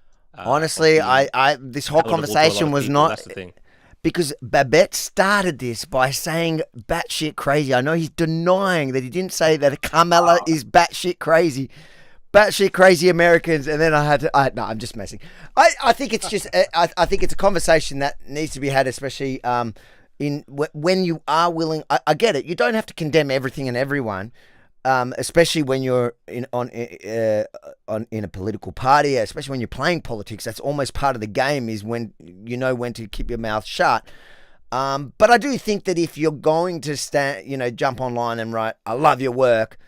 The elephant in the room and something that everyone's talking about, the thing that they're trending on for days, kind of comes up and people question, well, really, what is the motive for a senator? Obviously, you have to talk about it in context. Hang on, talk about it in context of what she actually said in that tweet. Let's not forget. I agree with that. I agree. She said it's not Muslims, it's not Jews, it's not Christians. It's Satanists or whatever she said. That's what I was referring to. I agree with that. You did say it in context, in that context, and that does make like that. When I read it, I was thinking you clearly haven't watched the video that it's pertaining to, or you just didn't understand. Like maybe you don't know what Kabbalists are. You don't know what she's talking about, and you're just like, I love your work, just because you love the diversity of. Post, though. No. That post, that comment. Where is it? It's that comment's just her resharing. I don't know where it is. Is resharing that thing. So it's very possible that you didn't see that, and that makes sense. Like, I'm in no way saying that you agree with any of her abhorrent views. I don't think that that's true. I don't think that that's true at all, just because I know you. And as a lifelong Jew, I've learned to know when somebody doesn't like you and when they're using coded language about you, or they're using the old done and redone conspiracies about your community, or talking about your religion. It's not like it's not really my religion. It's my culture, because I'm not personally practicing, but I grew up in ultra Orthodox Judaism, so I know what the things that they're taking out of context, or the words that they're using and they're just misusing. And you go, I can see what somebody's doing here, and I know that that's not you. I guess the question to me would be, is if somebody's in your position, do you hold more responsibility? Maybe you don't. Maybe that's the answer. You don't. Do you hold more responsibility in when you say, I support somebody's work, at a time when it's become pretty clear that their work is beyond controversial, and, do you then have to at least explain your position, and or are you happy to be like that? But I think we've talked it right out. I'm explain absolutely everything that I do on X, for God's sakes. I mean, people can infer whatever they like on X, but my intention is one thing. They can infer whatever they like. I couldn't give a stuff what other people think. To be honest, I just do whatever I want to do at the time that I want to do it. And in that particular case, I was referring to what she said about the Satanists, and that's all there is to it. There's nothing else apart from that. Apart from that, I will be going to her show. If she says anything reprehensible, I'll be back to report to you guys. And I'll say exactly what she said. And I'll say, I agree or I don't agree. Yeah, we look forward we'll do another to... podcast. He's always inviting himself onto podcasts. Have you noticed that, Rukshan? Like, this Mate, actually, today was the first one we invited him. You don't get me on actually, here enough. The very first time I was ever interviewed was by you and Rukshan, Avi. The very first time, interview number 1, after I was first elected 2 and a bit years ago. Radik, do you like how he's throwing us under the bus? He's trying to blame us for his downfall. Yes. Well, he's proven to be a very skilled politician in just 2.5 years. So this is why I hope he reconsiders his repeated threat that he's only a one-termer. I don't think I'm going to do it again. I think look, I actually don't like the idea of career politics. I think there should be term limits of some sort for politicians. You come in, you do your time, and then you go. And yeah, but Ralph, the other issue I have. Can I put the counter position to you? Sure. Term limits in a democracy, yes, in theory is a good idea. Okay. However, at the moment, and you know better than anybody in Canberra, there are very, very few good politicians. I count 7 good senators, including yourself. Okay. Now, since there's so few, and since the baddies are so numerous in the major parties, and being a sitting senator, and you've made, you've built a pretty good name and following for yourself, you are in a position of leadership. So what? Like, if this was ancient Athens, step aside, have a term limit, okay. But I mean, we are your messaging is repeatedly saying that we are facing a civilizational crisis. That civilization is at a turning point, and we could one path is we could end up in George Orwell's 1984. But if there's some good people around, we could avert it.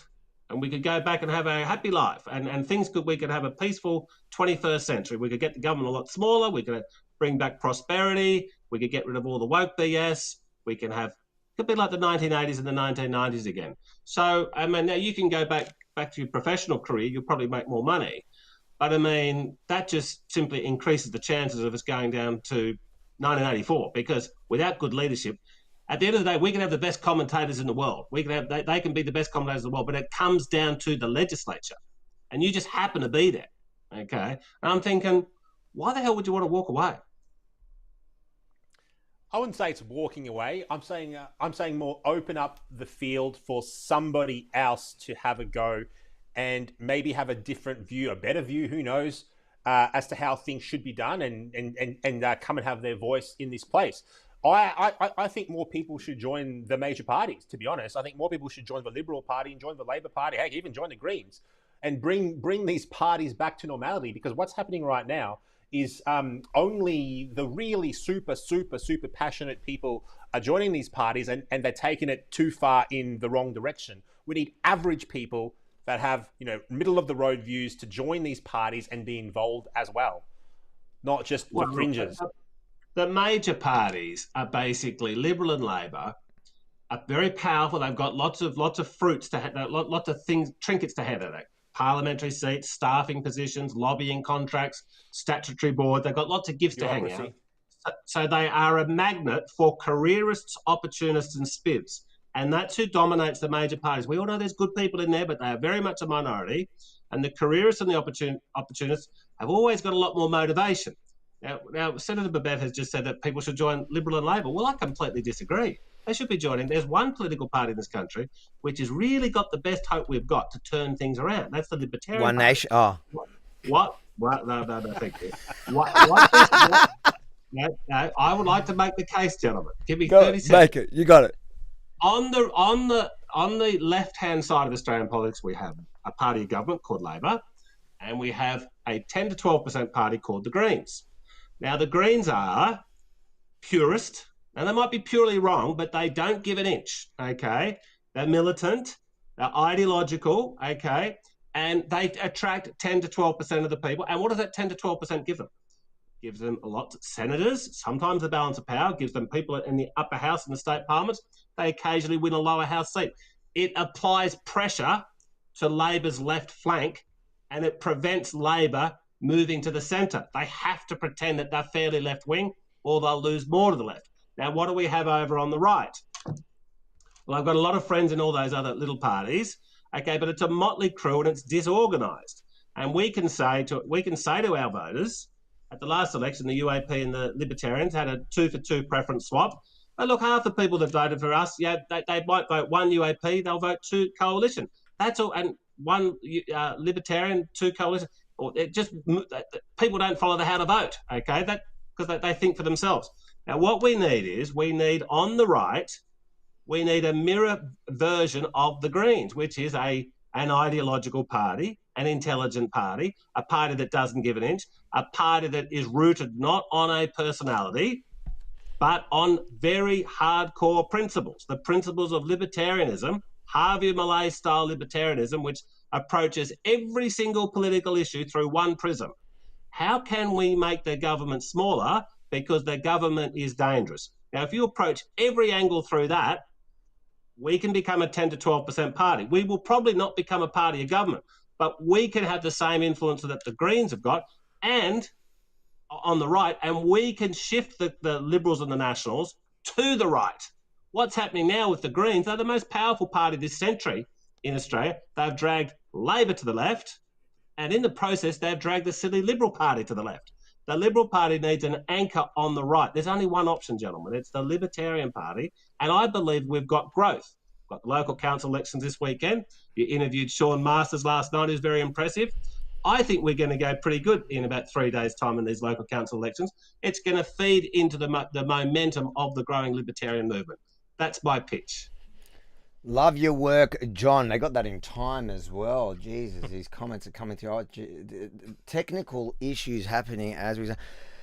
I guess the only fair thing to do is to give Babette a chance to counter that with the UAP. I think you're the last man standing on the UAP because from what I understand is, what's his name? Craig Kelly left you, went to One Nation. That was short-lived and now is starting his own party.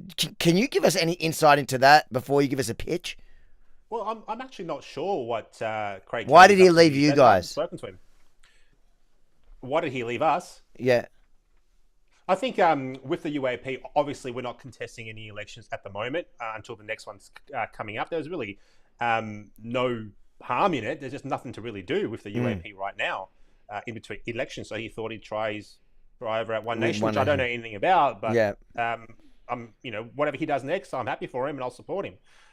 As far as what John Ruddick was saying, I'm not going to counter because I don't completely disagree with John Ruddick.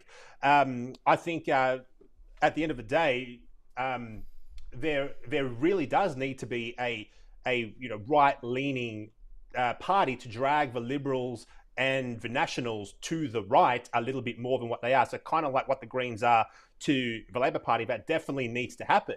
I mean, in an ideal world, I would love to see people join the major parties, and because obviously it's going to be very hard for us to win lower house seats. Vote for us in the upper house and make sure that we can get some senators into power to hold these parties accountable. But in the lower house, it's at this stage anyway, as the landscape is at the moment. Maybe in the future it'll change, but at the moment, vote for your good centre right or centre candidates in the lower house. Vote for guys like me in the upper house.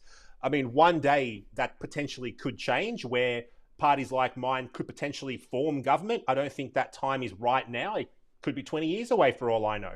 And when that time comes, I'll say something different. But, I still want people to join the major parties, your Labours and your Liberal, mostly your Liberals, because if you join, you don't have to vote for them, but if you join on paper at least, eventually you'll have a choice as to who goes on the ticket for the next election.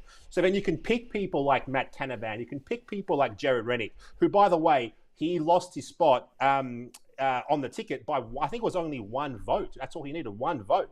And he would have been on the ticket, but obviously he's not now. So you can choose people like that, choose people like Alex Antic, Senator Alex Antic, who can then be on that ticket and be up for the next election. So there is a place for people joining in those major parties, if you're smart about how you vote anyway. May I have no, you had your say, mate. You had your say. Look, let's say the UAP at the last federal election won 6 senators and 20 lower house seats. They wouldn't have formed government, but they would have been on the rise. They had Mr. Palmer's backing. And then let's say three federal elections after that, they formed government. Okay. And we would say, oh, that's a success. All of Australia's problems would have been solved. No, I don't agree. What happens when you become a party of government is you become a magnet for careerists, opportunists, and spivs. Okay. And so that what will happen is the UAP government would probably be pretty good for a little while, but very quickly it'll just become what the Liberal Party is now. It's a vehicle. So you got 40 in a democracy in the world today. You can have 40% of the community will be voting for a party of government on the right. 40% will be voting for a party of government on the left. And those parties will be in government. They might change their name, I think, but they'll be the same thing. There'll be people who try to keep making the government bigger and bigger. So what the Libertarians say is, what the political landscape needs more than anything else is a really hardcore ideological party on the right, which is all about one thing, making the government smaller. Now, if we kept growing, then we would become a magnet for the spivs and the people who are just, so many people are in politics, okay? That's a good word, spivs. Yes.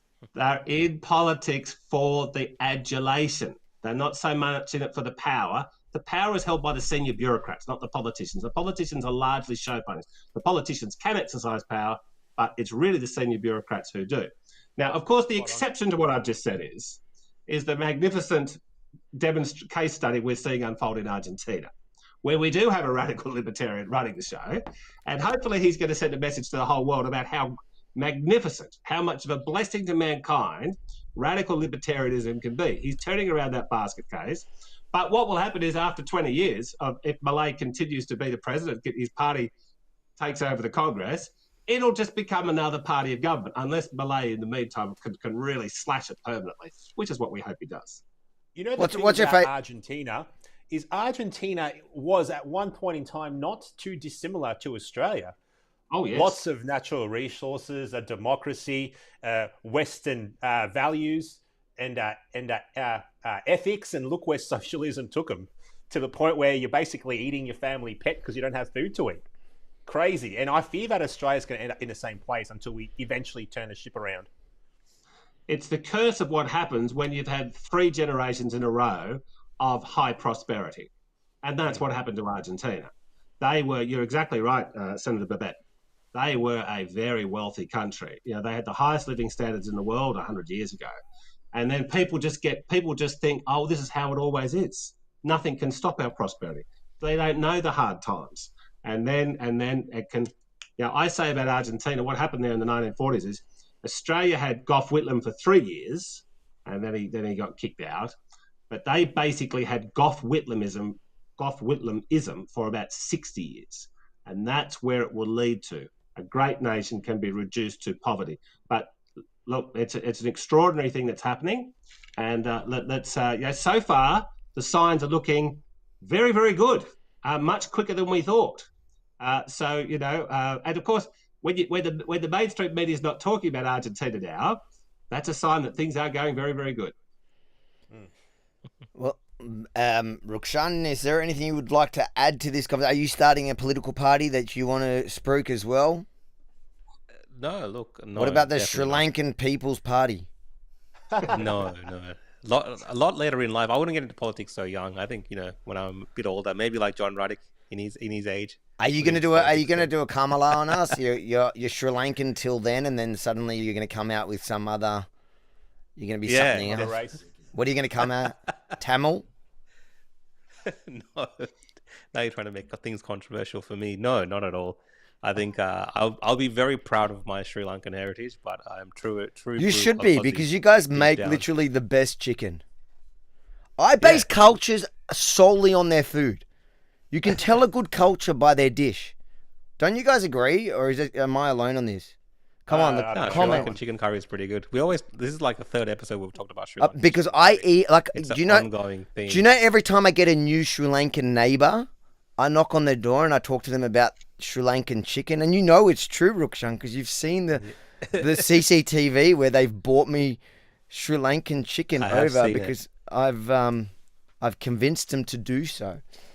But today's been a very interesting discussion. You know, we've got Senator Babette from the federal side of politics and John Ruddick from the state side of politics, and you're seeing a lot of crossover in terms of the issues that, you know, whether it's a federal politician or a state politician faces.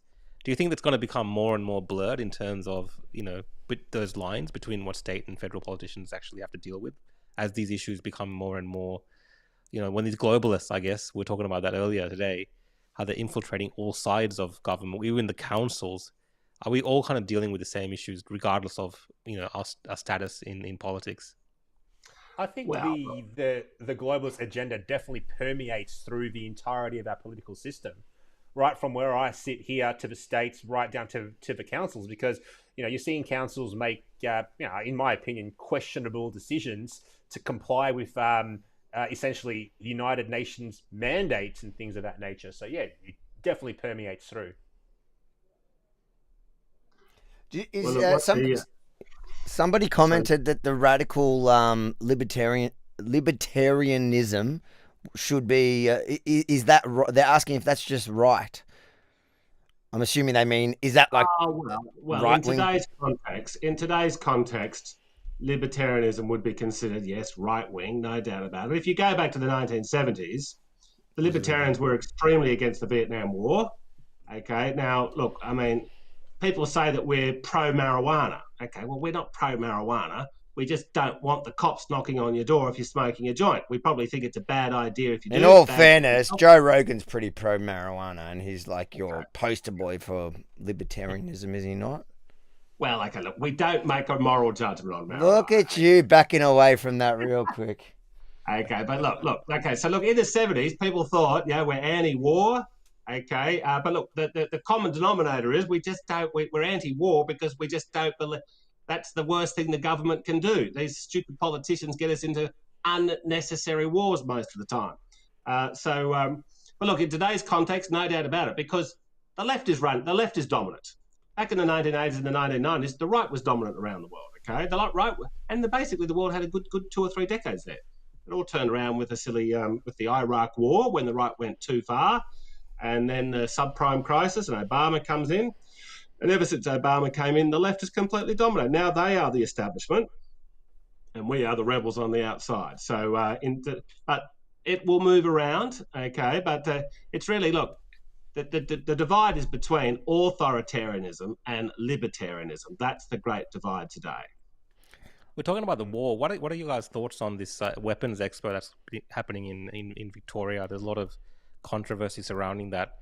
As politicians, Well, do You you guys think... love guns, don't you? Both of I you. wasn't going to go to the expo because I was busy doing something else. But now, because the Marks are so upset, I'm going to go just to piss them You're off. going. You're going. I'm going. Oh, good on Go you. on Thursday I night gotta or Friday. give him credit where we've given him a hard time today, but hey, I've got to give him credit for going to the I'm going to go to the Weapons Expo. It's going to be great. Are you? It's going to be fantastic. Are you a shooter?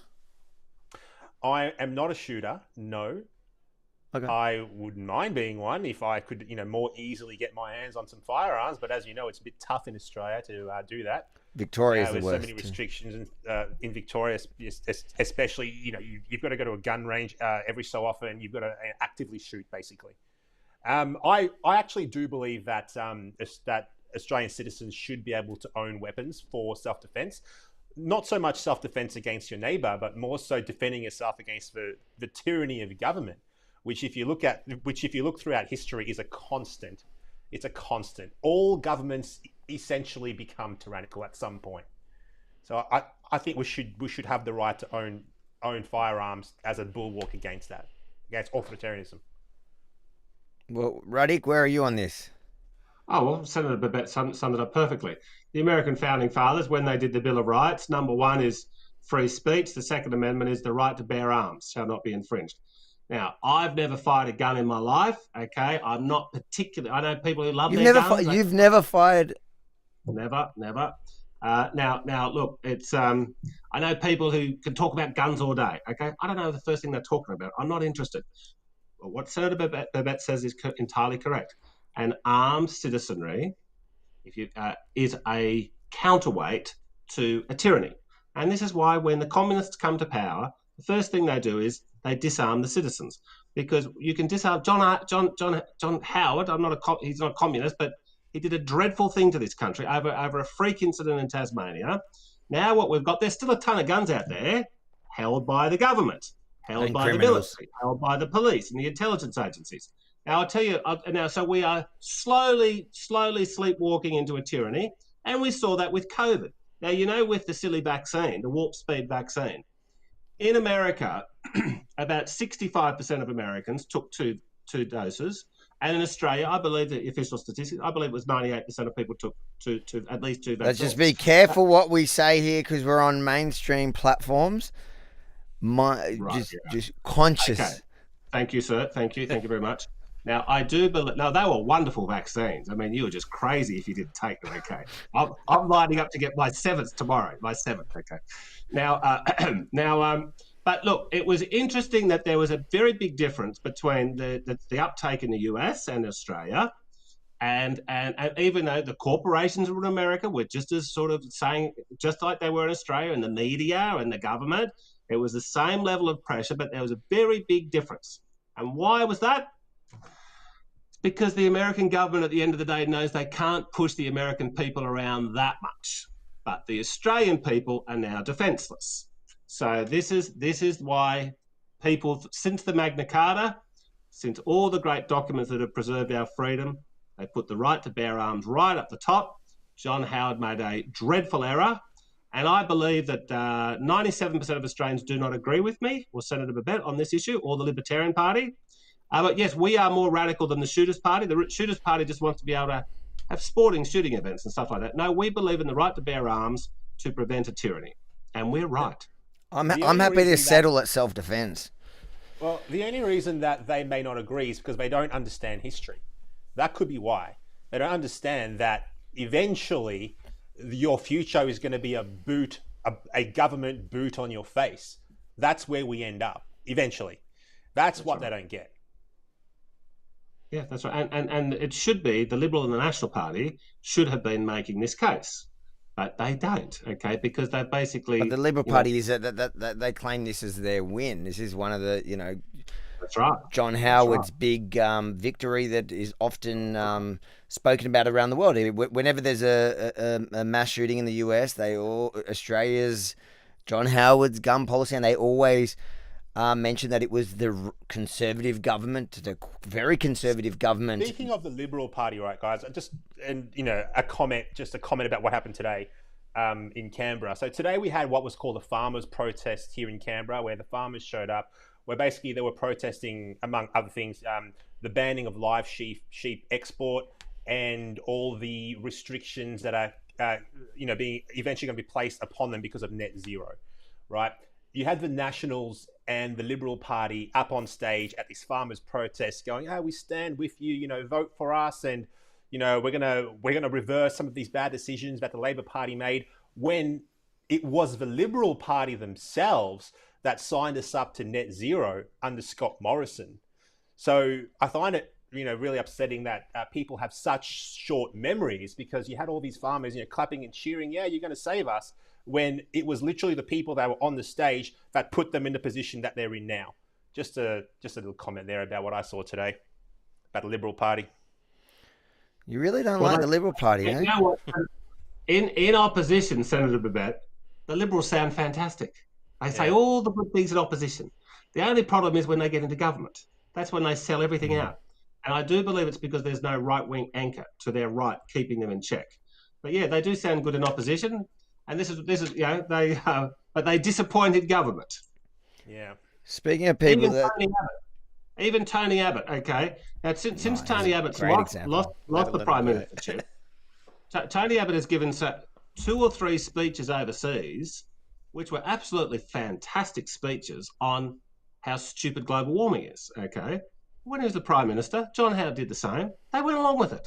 Okay, so when it counted, that even I know, but I always find like Tony Abbott's a great example of somebody that I feel like we thought was so promising, was saying all the right things, and got into government and totally, was weak, had zero backbone, and then when was out was saying all the great things again. And I feel like is it that they have to, when they're when they take office, they kind of have to play. They don't want to get ousted as well, so they're playing this tightrope where they're trying to protect their job, trying to ensure that and having to compromise on whatever their positions are. But they always walk away, and it seems like they're disappointed in their own execution of the job at the end. You know what I mean? Like even Trump, in a way, like when you look at Trump over that period, all the talk about taking on big tech and,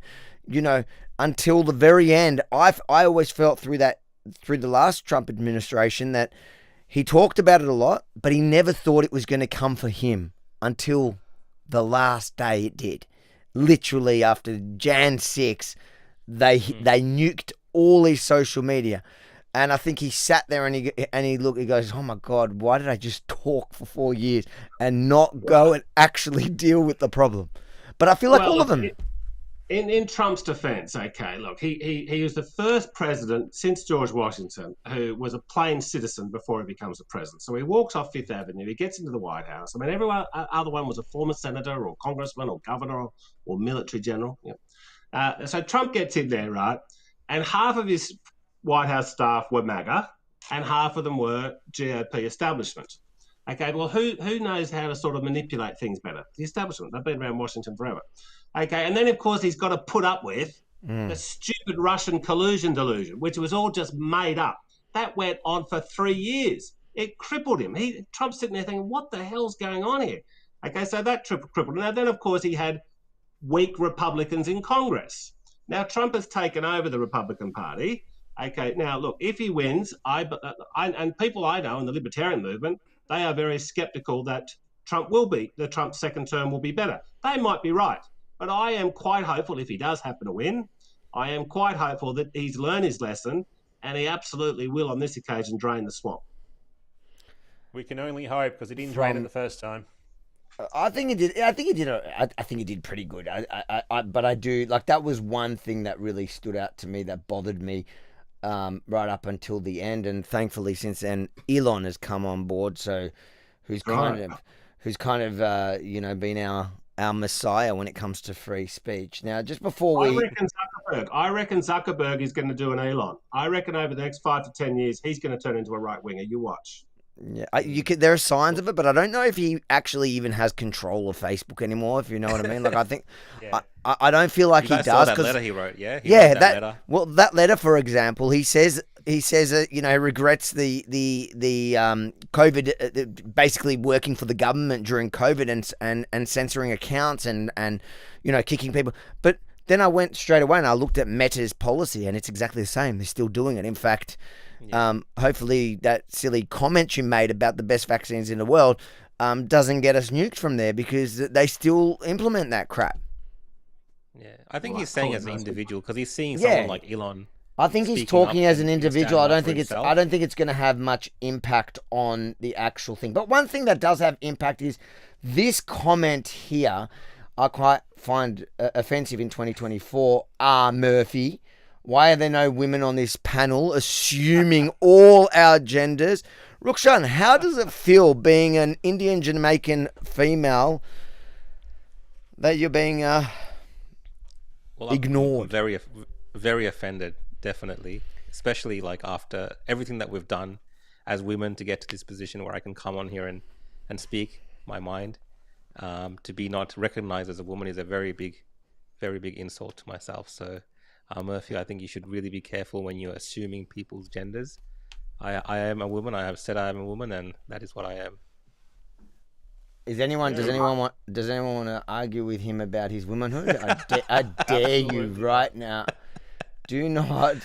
And I apologize to all the actual real women out there that I may have offended. Murphy, I hope you live in your shame, stew in it, because Rukshan is the most beautiful lady on this panel. Radik's number 2. Well, I Senator identify. Babette's below me. Yes. Oh, yeah, good. I identify as a female Fijian para-Olympian. Yeah, There I you think go. we can. Yeah, we are actually the official Australian Olympic female boxing team for the 2028 Olympics. You're welcome. All gold. Well, ladies and gentlemen, or lady and gentlemen, thank you so much for joining us tonight. Babette, I'm super glad that you spared at least one flag for us in 2 hours. Radik, yep, don't go too radical on us, and maybe hit a shooting range. You might enjoy it.